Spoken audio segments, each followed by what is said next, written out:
راځو ټیبس جوړو چې سره کوم کولی شو دلته موږ او تاسو ټیب جوړ کړو لکه مخکې چې موږ او تاسو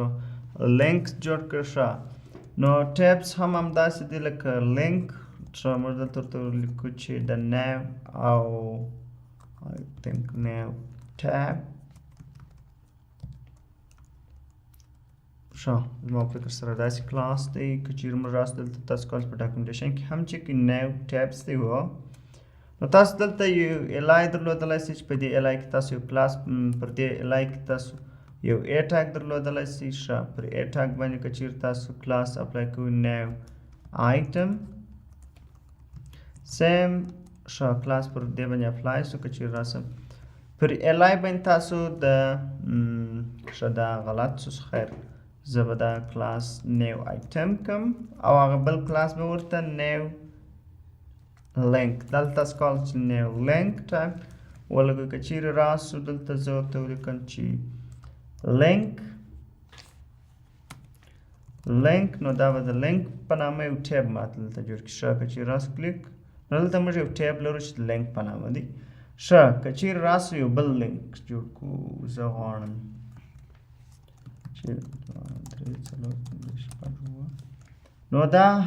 که چیرې راسو دلته کلیک کړو موږ تاسو دلته اووه دانې لینک لرو او موږ تاسو کولی شئ چې پر دې باندې د اکټیو کلاس اپلای کړو چې دا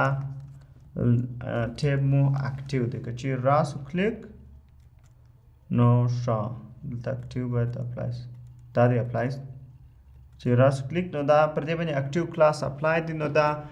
موږ داسې په دې طریقه سره هم ټیب جوړولی شو پیل په طریقه سره نیو پیل هغه بیا داسې طریقه سره تاسو ټیب جوړوئ چې دا لومړی یې پول دغه وي د لومړی داسې د یو بټن په شکل وي او که چیرې راسو دلته پیل ان جسټیفای موږ ورکولی شو ښه دا بیا یو څه داسې لرې که چیرې تاسو غواړئ چې داسې لرې جوړ کړئ او که چیرې دا دلته تاسو کولی شئ چې نو لینکونه ښکته هم جوړ کړئ جسټیفاید دا هغه نور د پلیکس په طریقه سره تاسو سره کوم کولی شئ چې دا